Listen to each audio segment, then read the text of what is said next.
And we are live. We're live, folks. Welcome to the Impact Money Show. It's a beautiful day here in Washington, D.C. Money movers, wealth builders, and early risers. It's 6:03 a.m. here in the swamp. Welcome to the Impact Money Show, where we break down the markets, the headlines, and the big idea is shaping your financial future, all with the dash of fun and a whole lot of real talk. I'm your host, Bruce Porter Jr., and we're coming to you live from the heart, Washington, D.C., where the weather is serving up a crisp, clear start of the week. Let's kick things off with a quick look at Mother Nature's got in store for us today. Washington, D.C., weather and local buzz. It's a cool 61 degrees Fahrenheit out there this morning with zero chance of precipitation. So leave the umbrella at home. Humidity is sitting at a comfortable 67%, and we've got a breezy 9-mile-per-hour wind to keep things fresh. Now, if you were here over the weekend, you know we got walloped by a storm that tore through the region like a toddler in a toy store. Millions lost power.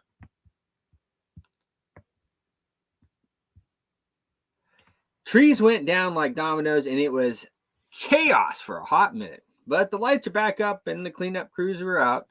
And the DC is bouncing back like it always does.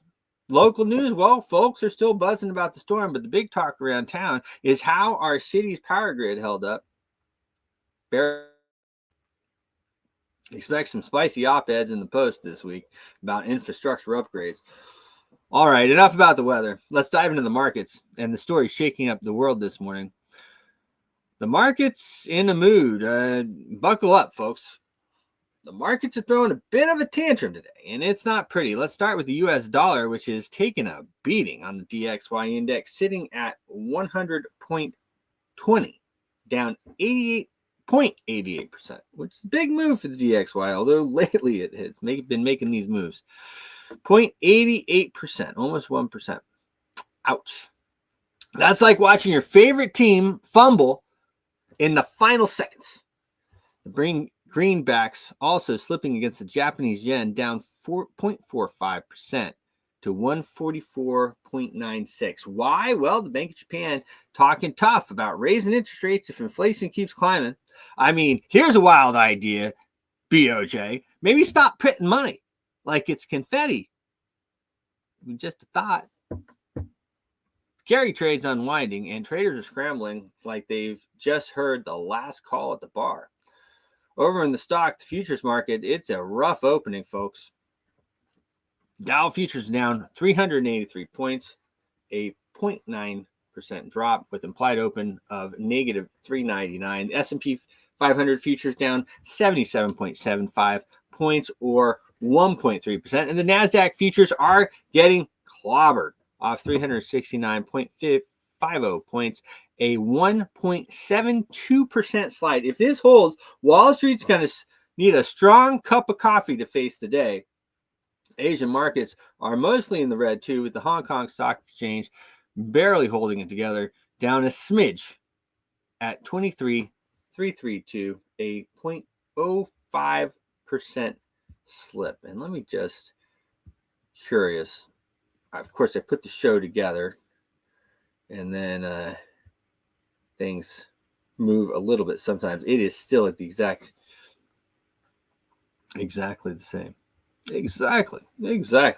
Commodities, oil's taking a breather with WTI crude down 0.43% to 62.22 a barrel. But the real shine is metals. Gold is sparkling at 32.39. Makes me think of my buddy Ryan Best with his stable STBL coin, which is gold pegged token. Gold peg token.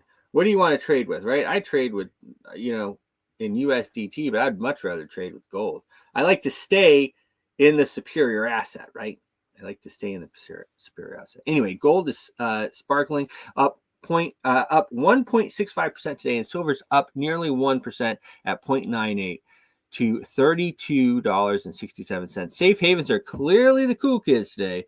Crypto, though, not so much. Bitcoin's down 0.69% at 103,246. Actually, bouncing around a bit.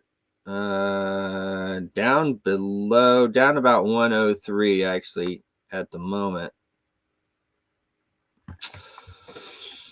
Ethereum's taken a nearly 5% hit at, let me see, I'm just going to read these off as they are live because crypto moves so fast, from 1 hour to the next. Sometimes it's just not even correct. At 23.97, altcoins like XRP, Dogecoin, Solana, and Litecoin, they're all nursing losses between 2.7% and 5%.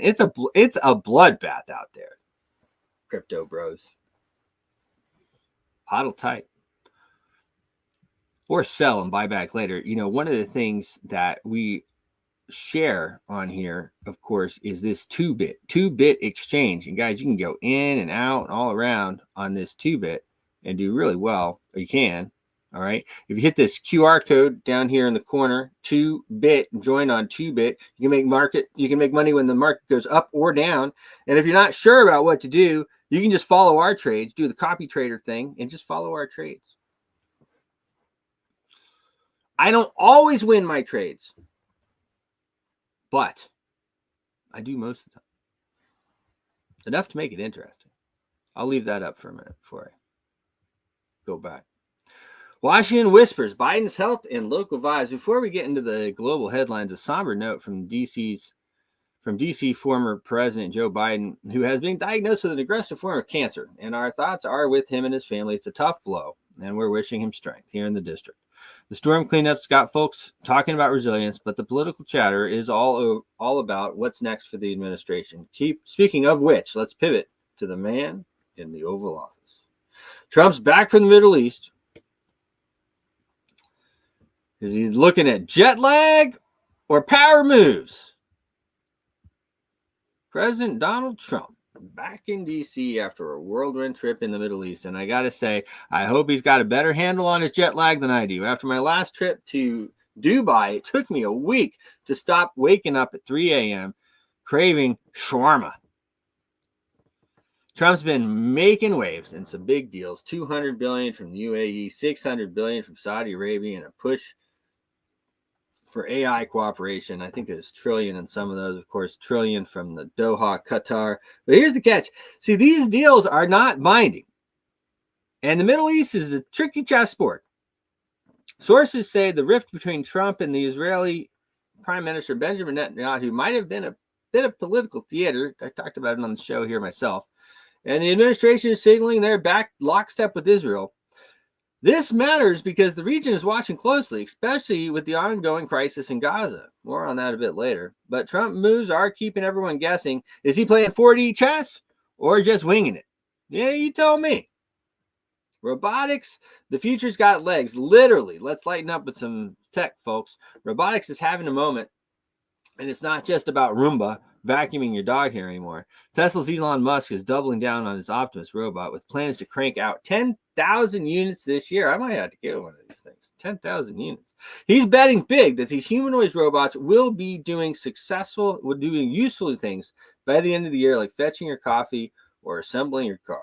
Man, I'm telling you, I might have to get one of these Optimus robots. Meanwhile, the race is embodied for AI. Think robots with brains as smart as ChatGPT or Grok is heating up. The Washington Post says physical robots, not just algorithms, are key to unlocking the AI's economic potential. So next time you're annoyed with a slow barista, just wait. Your latte might be soon be made by a robot. In AI, Grok's gaffe in global deals. Speaking of AI, it's been a wild week. Elon Musk's Grok's chatbot, built by XAI, caused a stir when it started ranting about white genocide in South Africa. Even when Neeners asked about totally unrelated stuff like, are we screwed?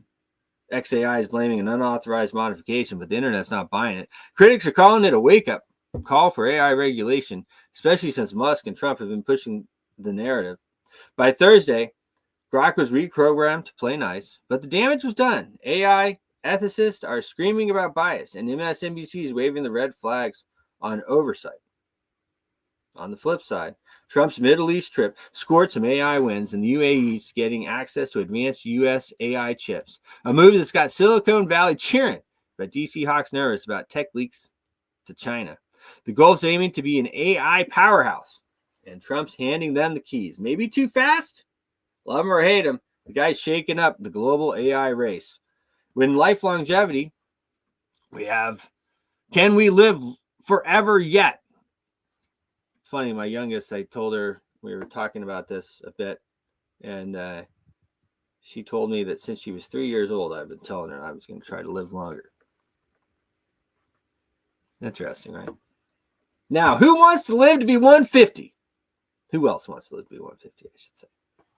Life longevity research is popping off. The latest buzz is all about senolytics, drugs that clear out zombie cells to slow aging. Studies from the Mayo Clinic are showing promise in mice, and human trials are ramping up. Meanwhile, billionaires like Jeff Bezos are pouring cash into startups like Altos Labs, betting on gene therapies to turn back the clock.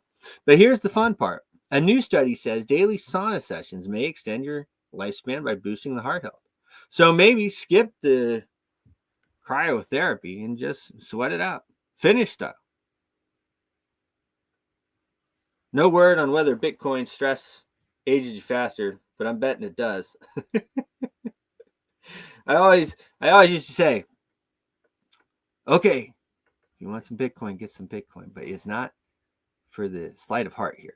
You know, that's not the way this thing works. But it can really work out for you. Of course, one of my neighbors, I convinced him to buy Bitcoin when it was $600.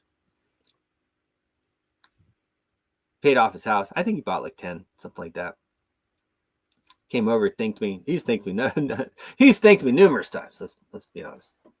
Elon Musk from White House to the hot seat. Elon Musk's been everywhere lately, but his star is dimming a bit after a high-flying start at Trump's special government employee slashing agency with Doge. He's stepping back to focus on Tesla, which is tanking. Profits down 71% amid backlash to his political antics. He's been couch surfing at the White House Lincoln bedroom. Trump's idea, not his. But now he's packing up, saying Doge is a way of life, like Buddhism. Classic Elon. He's an AI chatbot. Grok's South African fiasco didn't help. And protests against him are popping up nationwide. Oh, and his net worth down 25% since he started playing government efficiency guru. Still, the guy's got SpaceX contracts humming and a Mars obsession that's straight out of sci-fi. Love him or loathe him, Musk is never boring. Ukraine war, drones, and diplomacy. Over in Ukraine, the war's hitting a grim milestone. Russia's unleashed its biggest drone strike yet, with posts on X buzzing about the scale of the attack. No official casualty numbers, but the damage is real. Trump's been cagey about the next move, hinting at a possible Istanbul stop to talk to Ukraine, but nothing's confirmed. The U.S. is still sending aid, but the focus is shifting to diplomacy on both sides as both sides dig in. It's a messy stalemate, and the world's watching to see if Trump can broker a deal or if he'll just truth about it. Gaza's crisis this is a humanitarian tragedy. Let's talk about the elephant in the room, Gaza. The situation is heartbreaking. There's no sugarcoating it. Israel's ground operations are called extensive, and the death toll, especially among women and children, is absolutely staggering. I really have a hard time understanding how more people aren't like myself, just saying that this is absolutely unacceptable. I do not understand it. The women and their kids. The UN and human rights groups are sounding the alarms, calling it a genocide, and the International Criminal Court issued arrest warrants for Netanyahu and others. Trump's response, slapping sanctions on the ICC and barring 80-plus employees from the U.S. That's a bold move, and it's got folks divided. People are flooded with outrage, griefs, and calls for action, but the administration doubling down on supporting Israel, even if the Middle Eastern allies waver on those trade deals. Look, I'm just a finance guy, but when kids are dying, it's hard to stay neutral. All humans should stand against this kind of suffering, period. Stay sharp and stay kind, folks. That is what a morning. From the crashing markets to AI drama, Musk's exit and the heavy global headlines. It's a lot to process. But here on the Impact Money Show, We'll keep breaking it down, keeping it real, and maybe sneaking in a laugh or two. Markets are shaky, but opportunities are always there. I have been trading. My trading has been very, very well since I got home from the Middle East. Even though I got sick as a dog and all that stuff. Maybe that's why I had more time to focus on it.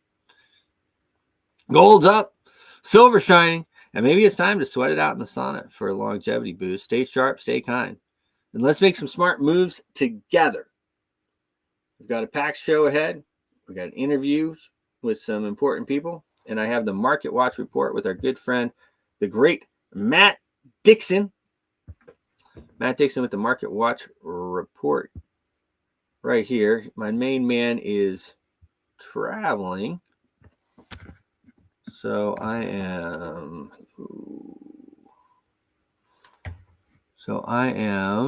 have a recording from our main man here. Here we go. Mr. Good morning, Bruce, and morning Impact Money viewers. So to start this week, we're going to do a general review across the board just to try and see where we're at with the markets.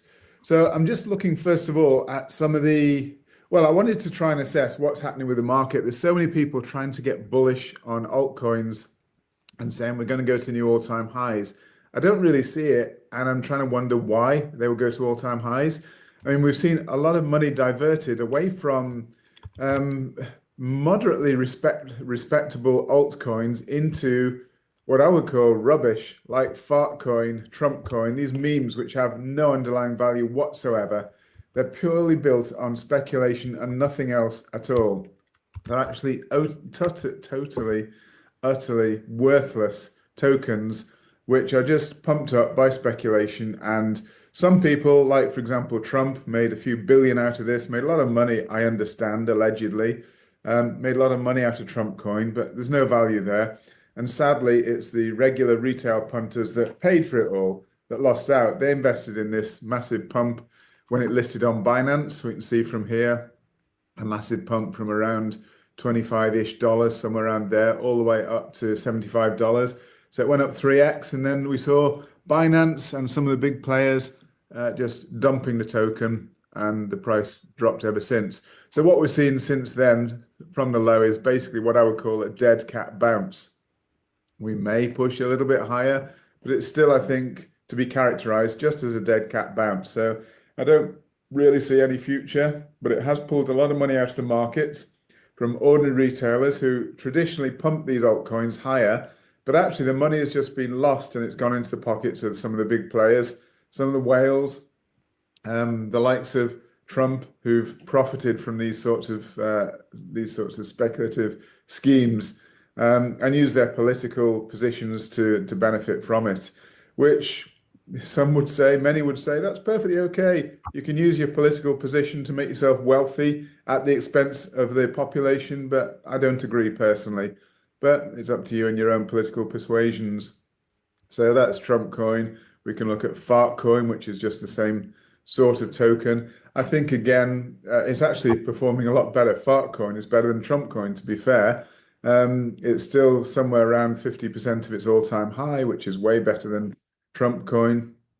But even so, it's to be characterized with lots of overlapping. You can see, for example, the move down here overlaps the move up here, and that repeats itself. The move down here overlaps the move up here. So this is characterized as a corrective move. So the impulsive direction is to the downside where there isn't overlap, and then the corrective move is to the upside where there is plenty of overlap. And so when there's overlap, it's a correction. It means it's against the trend. So the movement up is against the trend. The trend is actually downwards at the moment. So I would characterize this as a correction.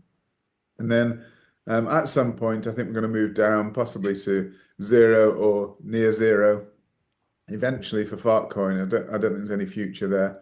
So it's not a good investment, but it's actually been used very effectively by some of the whales to extract a lot of money from retailers who just get caught up in the hype of something which went from, very low price to pumped up very high. But it's a pump and dump scenario that the main participants are losers in this, and that's the retailers, and it's just the big token holders who profit at the expense of these. So that's enough of the rubbish meme coins, as I would call them. There are some memes which actually become respectable. For example, well, there are a few that become respectable because they eventually transform and build utility from the money that's raised. I don't see that with Fart Coin or Trump Coin or a lot of the other memes. There's actually thousands upon thousands of meme coins that were launched on Pump.fun. Again, no underlying value whatsoever. And there's been, a few people profiting, mainly people lose on those kind of tokens. So I prefer to look for something which has some underlying value, some real use case. Of course, the main one of those is Bitcoin, which is the father, or some say the grandfather of crypto. And it's only been around since 2009, but it's gained not only institutional, but national governmental interest for investment. So, and obviously it has its own ETF now, same as Ethereum has its own ETF. But we need to look at let's just flip straight over. I mean, we're in danger potentially of forming what's called a double top here on Bitcoin. Now, it may be that this is a completed correction to the downside, and maybe the wave 4 is complete here. That's entirely possible. Sorry, this was a wave 4 of a different degree. So we had a wave 3 there, 4 and 5. And then potentially this is a completed correction here, and we could be moving up potentially impulsively to the upside. The reason I'm against that is because I think we have 7 waves higher. So I counted 1, 2, 3, 4, 5, 6, and we're pushing up on the 7th wave. In fact, I've already achieved a 7th wave, I think, here. So that would tell us 7 waves is corrective, 5 waves is impulsive. So if it were 5 waves, that would tell you the direction is higher. But as it's 7 waves, it's actually a corrective move. So the direction is still downwards. The impulsive direction appears to be downwards for the time being. Doesn't mean it's altogether negative. This could just be an A wave down, a B wave higher, and we could get a C wave down. And as I say, the line in the sand is 69,000, which was a previous all-time high before we reached that 109,000. That was the previous long-standing all-time high that came after the FTX low of around 15,500. We then rallied up to the 69,000. Or is it, let me just double check on that. Anyway, we rallied from the low of, let's just see here. Okay, from 69,000, we rallied, we went down from 69 to the FTX low from there, sorry. So 69,000 was achieved in somewhere around October, November 2021. Then we came down ABC fashion, which is corrective. ABC is always a correction. That was the FTX low. And then we moved up in 5 waves, I think, potentially to give us a top in the market for Bitcoin. That's a real possibility. And then we could have moved down ABC. We can still have higher to go. We'll look at we'll look at gold and just show you how these things can actually, the fractal nature of Elliott wave counting. And we can see that potentially there's higher to go, or we could be complete here. But just short term, I'm actually quite concerned about Bitcoin. And I think that also aligns with our outlook on gold. I think I'll just switch to gold next to show you what I mean by that. Sorry, that's XRP. Here's gold. Okay, so we can see long term, we've been in a very much a rising pattern here, which is basically the impulsive direction for gold is clearly higher. I'll just try and expand it out a little bit so we can see. We've got a wave 1, 2, 3, 4, and 5, and I think we're on a 5th wave.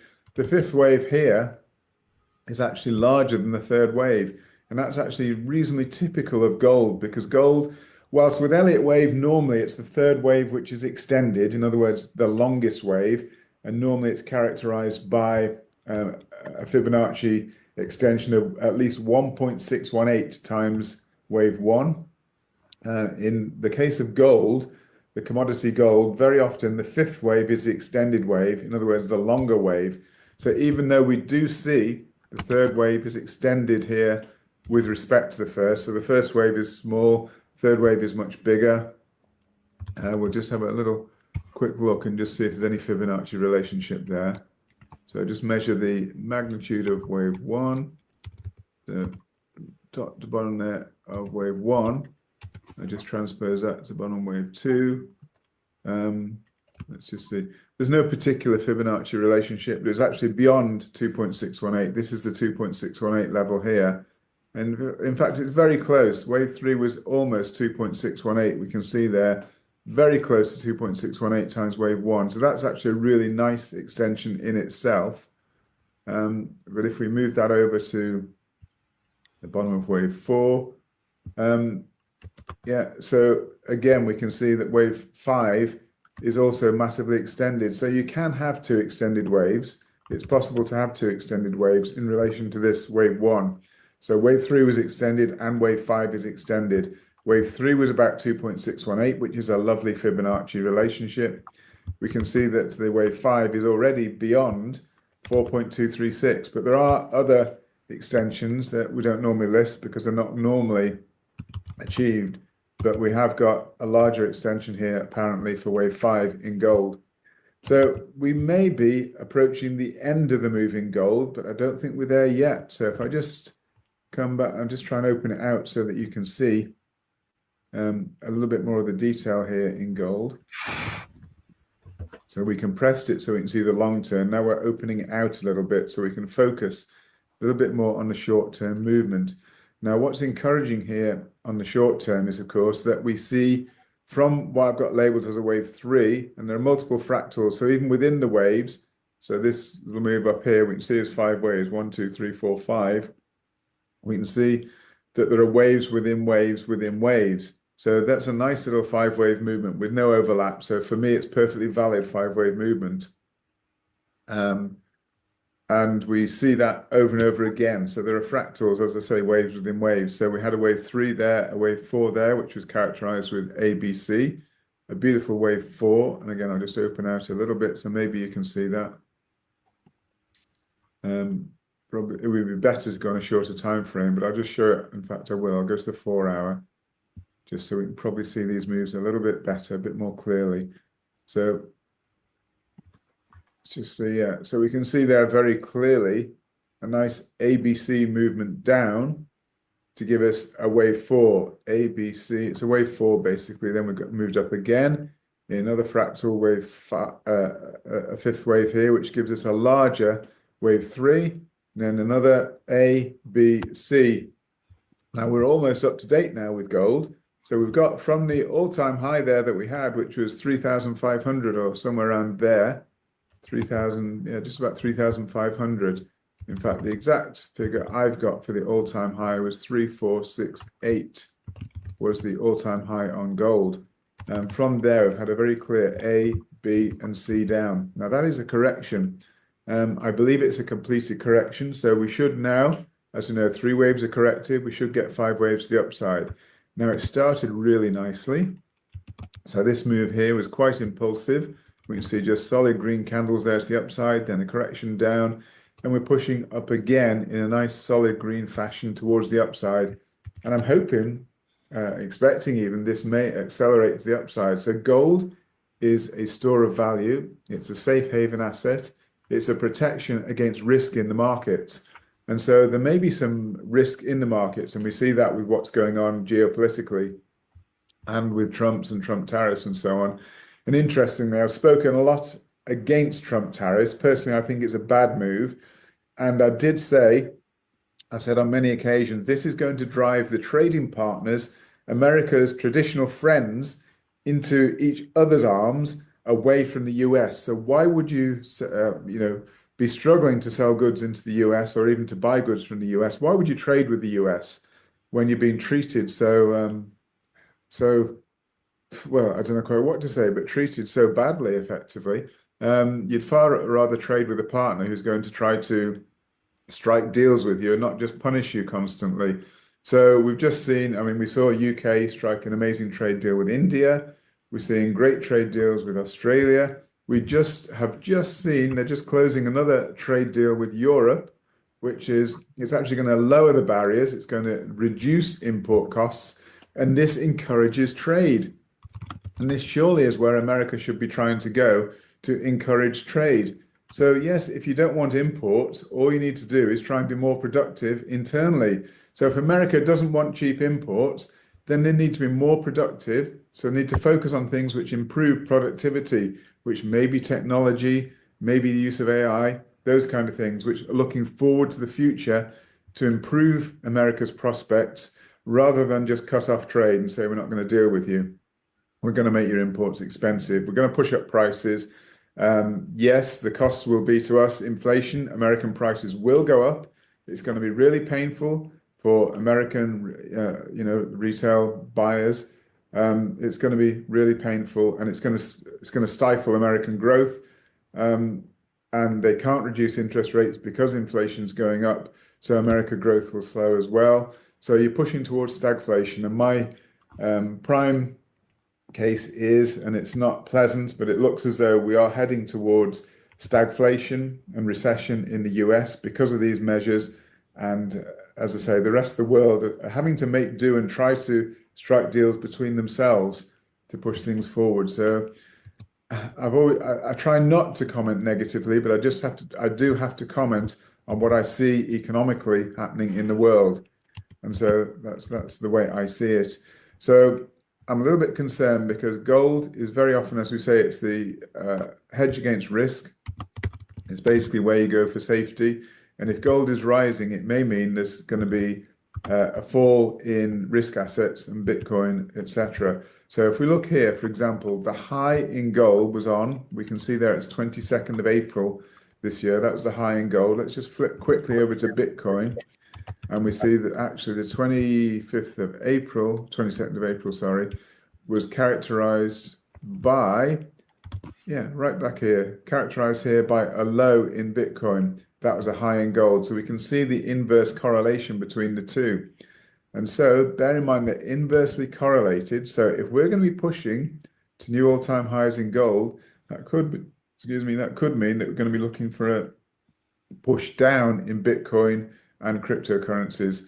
So that means that we're going to be struggling to push prices higher with Bitcoin if gold is indeed pushing to new all-time highs, which I really believe it is. And it's actually countries, even the likes of Russia, Iran, China, who are stocking up on more and more gold. And that's what is really pushing the price of gold higher and higher and higher.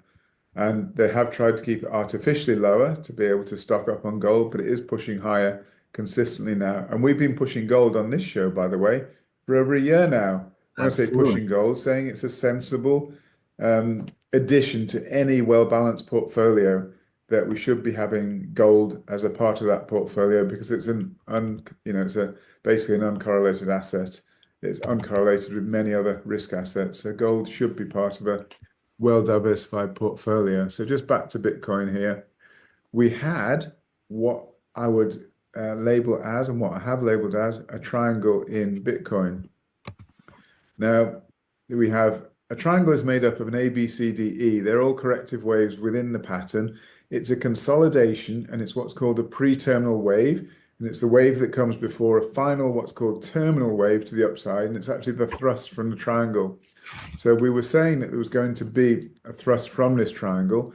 Wave E, by the way, is the only wave which can under or overshoot these trend lines, the triangle trend lines. So we have those drawn in from B to D and from A to AC, and that projects roughly where E would come to. But remember, E can undershoot or overshoot. That's precisely what happened over the weekend. We undershot the E wave, and basically we thrust then to the upside. The thrust smashed through this trend line here, which is what you'd expect. So we pushed sharply higher. I would have hoped we can measure where this thrust would likely go to. I would have hoped it would have gone higher. I was hoping we were going to challenge the previous all-time high. I'm certainly not sure, and there's never absolute certainty. We have had a thrust from the triangle. It could be, it's at a smaller scale. So maybe it's some kind of wave 4, 5, and then we're just going to get hopefully a correction down before pushing higher again. But there's a real risk as we approach near to a double top in Bitcoin. We can see if we scroll back, I probably need to go back to the daily here. We can see the all-time high was back here. We haven't actually achieved a double top, but we certainly haven't pierced the double top. If we break past this previous high here, and break convincingly higher and then push back down, retest it, then I would suspect we are definitely going higher. But I do have some concerns that maybe, just maybe, we could be approaching a top on Bitcoin, and that would align with our expectation with gold. If gold is going to push much higher, maybe Bitcoin, which is inversely correlated, could push lower. A triangle can only occur in a wave 4 or a wave B position. If this is wave 4 and we have a thrust higher in wave 5, we could certainly push quite a bit lower now. So I would not be taking long positions from this point in time. If it goes higher, yes, you'll miss out. You won't make a long trade. You won't make a profit on that. But there's real risk here. We're approaching the previous all-time high. As long as we stay below that all-time high, the risk to me is to the downside. And as I say, this is 7 waves up from here. So the risk to me is to the downside. I wouldn't be comfortable in shorting the market, even though I think actually the risk is probably more to the downside than the upside. I would not want to be shorting the market. If we do, we're quite close. If we were to break through the previous all-time high on Bitcoin, actually the sky could be the limit. Michael Saylor, I understand, even came in again at 107,000 recently and bought more Bitcoin. So he continues to stock up. Where he gets the money from, it's amazing that he keeps buying and buying and buying. But this could be potentially a disaster in the making, or maybe he's a hero in the making. Who knows? We don't know. Nobody knows. Not even Michael Saylor knows. He keeps buying and buying and buying. We've not yet seen a new all-time high in Bitcoin, so we just need to wait and see. But there are some warning signs out there. We've had a few economic warning signs, but at the moment, inflation remains pretty much under control in the US. But as I said, I think trouble is brewing. And as I mentioned the other day, Walmart is saying they're not upping prices until the end of this month due to tariffs. And so the tariff rises have not yet come through into the market. When they come through, I believe we're going to see quite a sharp spike in inflation that is going to put back interest rate expectations. So at the moment, these are the interest rate expectations according to the market, the Fed Watch tool. We have basically a 90% chance that rates will stay on hold at the next meeting, 18th of June. And then the meeting following that, we still have a majority, 63%, that rates will stay on hold again in the July meeting. Now, these things can change depending on what happens with inflation numbers, with growth numbers, etc. So we need to watch very carefully what's happening with interest rate expectations, because if we start to see growth slow, but elevated inflation, they won't be able to lower interest rates, even though growth is slowing. So it's a big problem that the Fed potentially have. And the Fed normally deal with looking at inflation. They deal with inflation before they deal with growth. So if we have elevated inflation, what they're really scared of is inflation running out of control. That's really difficult to deal with. So the Fed and central banks around the world normally preferentially attack inflation before they deal with a lack of growth. So it could mean recession ahead. And that's, as I say, that's the prime expectation, I guess. It's not what we want to see, but it's the expectation that we look as though we're going to see, I think, in the US. So I've been watching likes of Solana as well. I've got a potential, we could potentially still push a bit higher, as I said, even with Bitcoin. There's a potential test at least of 109,000. Today we're on 103,000. So looking at 5 or 6% potentially higher. And we could see a decent little pump. I mean, this move down at the moment with Solana looks as though it's a corrective ABC move down. So we may still have one more push higher in Solana before we see a further correction to the downside, which would align with that expectation on Bitcoin. So this move down, it could be, it looks like a completed correction down. But if we move to here, this would be, another completed correction to the upside. So 3 down, 3 up, and then probably 3 or 5 down could potentially take Solana much lower later. But I think short term, we may still have another push higher in the markets, which would include Bitcoin and Ethereum and most of the altcoins. So we may still have a bit of a push higher. But again, I'm getting nervous getting around important levels, potential turning points. So with Bitcoin, that potential turning point is the previous all-time high. With Solana maybe a bit lower, and with Ethereum actually much lower, because Ethereum is still only 50% of its all-time high.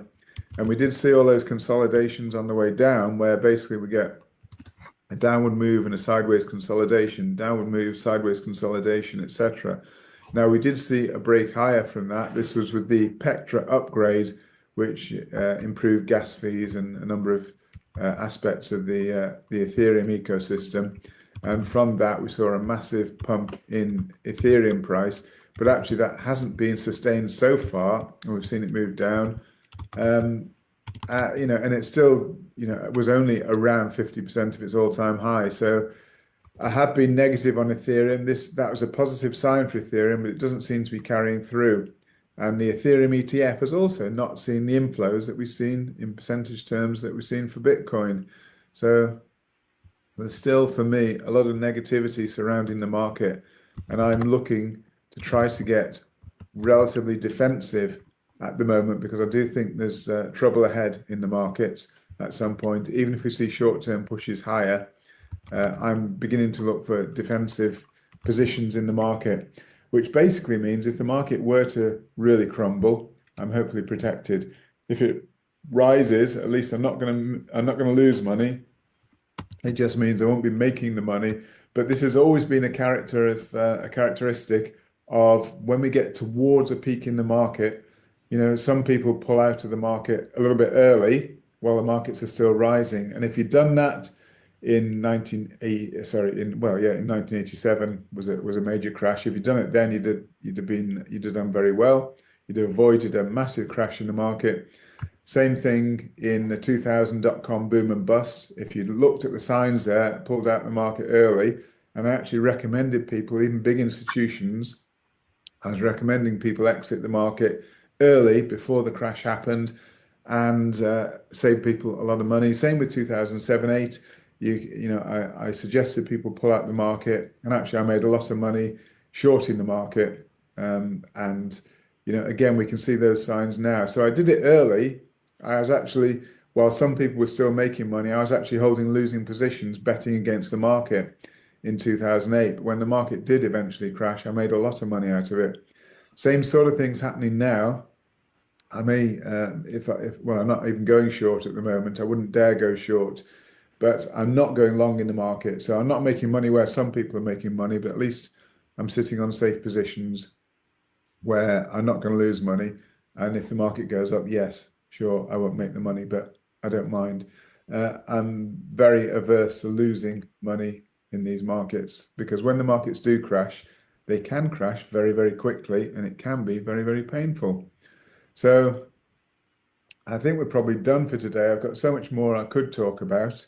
Looking at oil and SPX. I mean, let's just quickly look at SPX. Again, SPX, a little bit like Bitcoin in a way. We've had 3 down. I think we've had 3 higher.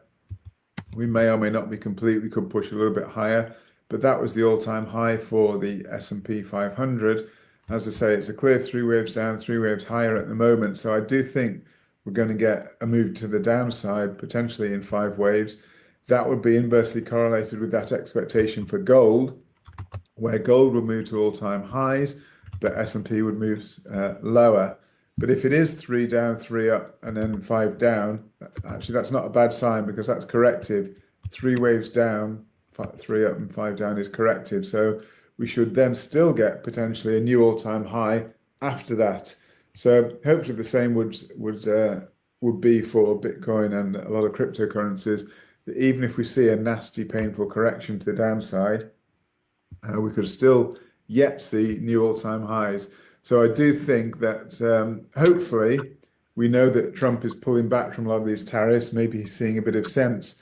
Then hopefully we will start to see a bit of inflation issues ease, and maybe we'll see some more money printing and easier money, and that will cause some growth in the market. So maybe relatively short term, we could see another pump in the markets after what I think is coming in the near future, a correction. We could see another pump in the markets to new all-time highs if Trump eases his tariff policy and adopts some more pro-growth policies. Then maybe we'll see some new highs in the market. But short term, I'm very, very worried. about the markets. So that's pretty much a wrap for today. Thank you so much, Bruce. Thank you, Impact Money viewers, and look forward to catching up tomorrow. So bye for now. Great, Matt Dixon with the Market Watch Report, world-class analysis that we get here on a daily basis. I'll tell you what, it is something else. I can tell you that, interestingly enough, let me just confirm this real quick.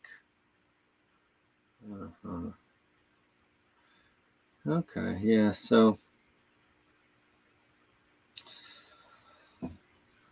we'll see. We will see. The markets move. Markets move around. You never know. No one can predict the markets. You look at the data that you have, and you can say, okay, this looks like this should happen. That looks like it should happen. But nobody can actually predict the markets, even though we talk about predicting the markets. We predict them to the best of our abilities, okay, or with the data that we have and what we think is likely to happen. That's the way it works. I have an interview. I mentioned Stable. Stable is a gold pegged token. I really want this thing to get its wings because I would love to be trading in gold and crypto instead of just crypto. And we are live here at the Global interview. This is our interview that we did at the Global Family Office Investment Summit recently in Dubai with my friend. It says George up top. That is a mistake. I'm not sure if I'm going to be able to fix that at the moment. This is Ryan Best, so I'm going to try my best here. Ryan Best with Stable. The Office Investment Summit at beautiful, I keep wanting to say Mandalay Bay, the Mandarin Oriental in downtown. Oriental, beautiful place. It really is. It's nice. It is. A little expensive. I bought 2 Coca-Colas yesterday, and it was like $10 a piece. It was all right, whatever. But anyway, I have with me here Ryan Best, super guy, amazing project. We finished the panel just a few minutes ago on the crypto summer. Tell me a little bit, Ryan, and tell our audience a little about who you are and what you're doing. Okay. So my name is Ryan. I am currently in a project that is backed by gold and silver. It's a crypto project, and it's backed by gold and silver. It's a stable coin, and we plan to compete against all of the other gold-backed stable coins. We have a little bit of a tweak that we believe that is important. It makes people money. Yes. So it's gold plus. Yes. And so we feel like because of the yield that we're going to offer people, we're going to be a little bit different. And I think people are going to come to us. Yes. But it's a gold stablecoin. And we really believe in the need for gold stablecoin right now, especially right now. Especially right now. Well, it's interesting because, around these parts, there's been so many, it's a gold back this, it's a gold back that. And so actually, this is a bit different, and that's like we've done a couple interviews, we've done obviously multiple talks, but yes, you are generating yield. Explain that to the audience, how you're generating the yield. Okay, so I own a gold and silver minting facility, and so what we can do is we can take the larger format gold or the larger format silver, turn it into a coin, and make it worth more money. What we do, I mean, it's like elementary. Like, well, yeah, of course, okay. And then but then we also buy at discount. And so because we manufacture so much, we buy at discount. Yep. And so I'm going to pass that on to my token holders. Right. And that's the way that they're going to yield more than what gold yields. But there's more. No, but the 27% that gold made last year. I mean, you're already going to do well. Yeah. So you add that to the yield, and folks aren't going to be losing all of their money to inflation. Yeah, to inflation. It's unbelievable, and inflation is a tax. We talk about it on the show all the time. Inflation is a tax. They should get rid of the other tax and just tax everybody from inflation. It would be more fair. But I want to just so everybody kind of understands that. Again, I'm going to say it one more time, and I think he did explain it very well. He's taking gold and he's melting it down, and he's making something more valuable, a coin, selling that, and then he's sharing the profit with token holders. Yeah, because the token holders have gold on storage that they may want to leverage. Now, it's not required for them to leverage, and you don't have to. You can just make the 27% if you want. 8 to 12 usually, but this Right. year and last This year, year. 27%. Yeah. So you can do that, or you can take your holdings and you can leverage those holdings with us, Yep. and you can produce coins and benefit from the profit of those coins. It's pretty cool. Now, the other part that I think is really interesting, especially as someone who's been in the space for so long, is this idea of actually trading with stable and having that as your pairing. You know, you want to launch, you want to launch on Pump Fund. What a sexier way than to launch on Pump Fund than to actually have when you graduate your liquidity pool In is gold. full of gold. It's full of gold. Yeah. So I got two things. We'll talk about gold fund. Yep. Gold fund, and then let me talk about the first thing you said. I want people to be able to spend their gold. Okay. So I want them to be able to tap to pay at a restaurant. Yep. And if they can tap to pay at a restaurant, then it's usable. Yes. You know, it's not just digital, it's usable. And I want it to be usable. Then for the crypto space, what we did is we took gold and we made it the base layer of a coin, like a meme coin. Right. And so you can launch a meme coin and it's backed by gold. Why not? Why not? Why not? I don't know why anybody hasn't come up with it beforehand. No, it's too slick. It was one of the things. I actually, the first time we spoke, I said it, and he goes, "Well, yeah, that's in our roadmap. Good idea." But it really makes a lot of sense, and I think that, you know, the way that you're doing it is compelling. So you've been here for about a week. You went to Token 2049. Yep. We're now on their second day of the Global Family Office Summit. How do you like it? How has it been? The 2049 and the Global Family Office event has been incredible. I'm so glad I came. Yeah. I love Dubai. If you haven't been to Dubai, I don't know what you don't know what you're missing. It's true. You do not know what you're missing. It's really beautiful. You should have seen the Tech Tuesday last night. First of all, Phenomenal. A huge turnout. Huge. Fiona came. Of course, Gordon Einstein did an amazing job putting the event on. First of all, the Opera House is just beautiful anyway. Yeah, you said that earlier, and I agree with you. It's a great venue. Yeah. Beautiful venue. Right in the middle, a stone throw away from the mall. Awesome. Right there. It's Awesome. right there. So, how have you found, how's the deal flow? How are things working out? Okay, so that's difficult. Uh-huh. So let me talk to your audience. Okay. Like really quick. Yeah. I need one investor. I don't need two. I need one. And then it will be fine. Yep. Someone needs to listen to me. Someone needs to hear what I'm saying. Yep. Yeah. So Well, good. if you're that person. And then how is that structured? Is it like is it like equity or? Yeah. Right now I'm doing equity. And the reason why I'm doing equity is because I need that partner. I need that partner. Uh-huh. And that partner's out there. I know he or she is. Yep. But we haven't found him yet, but we're looking. Well, I'll tell you what, there's something that David and I were talking about even before the panel. And when Ryan is there to work, he gets his game face on. And it's really remarkable. You're a remarkable guy. Very nice. Yeah. Very nice of you. Yeah, no, it's true. I put a game face on? Yeah, you get a game face, you're ready to go, you're thinking about what it's obvious. Yeah. Next time you got to film me doing that because I want to know what that looks like. Okay. My game face. Your game face, yeah. Thanks, man. I appreciate you. Yeah, of course. So we're going to be most likely in Vegas together, definitely in Tech Week as well, in New York City together. Ryan Best, if you website, how do people get a hold of you? Yeah. So check us out at Stable. That's stbl.io. So it's stbl.io. stbl.io. I think amazing stable gold, stable coin project. Stable coins are the new thing. I mean, this is the new thing. As they should be. Yes. As they should be. All these institutions and everything, they're all talking about it. We need our own stable coin. Everybody needs their own stable coin. So you're really on to something. Thanks so much for coming on again. Thank you, buddy. Appreciate it. See you soon. Hey Randy, I got another home run for us, man. This 2-bit exchange is absolutely amazing. Hey Bruce, what's up, man? Yeah, why don't you tell me about that 2-bit exchange? Yeah, that's right. And we're going to be able to list our coins that we want, that we support, and they're going to be on this amazing derivatives platform. It's absolutely awesome. Derivatives? I love derivatives. I can't wait to be on the trade copy program. So what I want you to do is set up an account and then send me your UID and let's set you up with a trade copy system and you just let it run. Copy our trades. That's it. Easy peasy. So you want me to open an account, send you my user ID, and you can hook me up with the trade copy system. I can't wait. Sounds spectacular. Hey, Matt.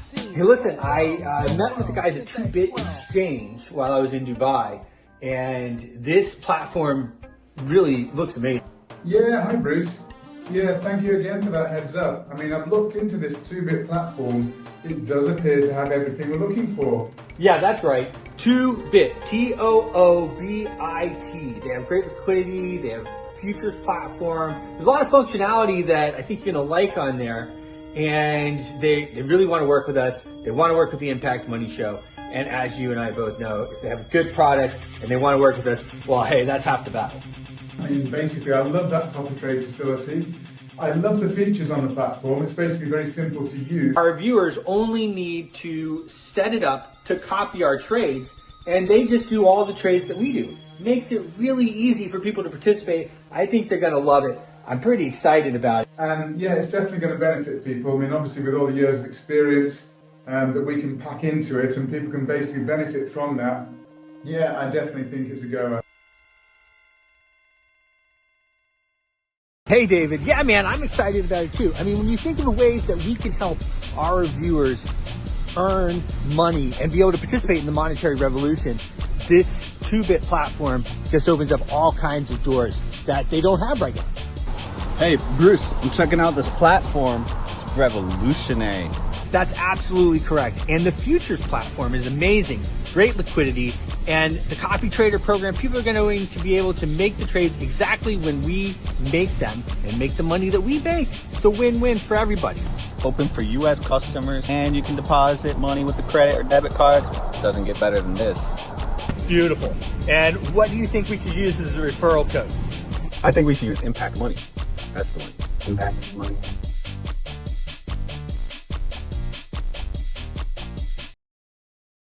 Your voice is powerful.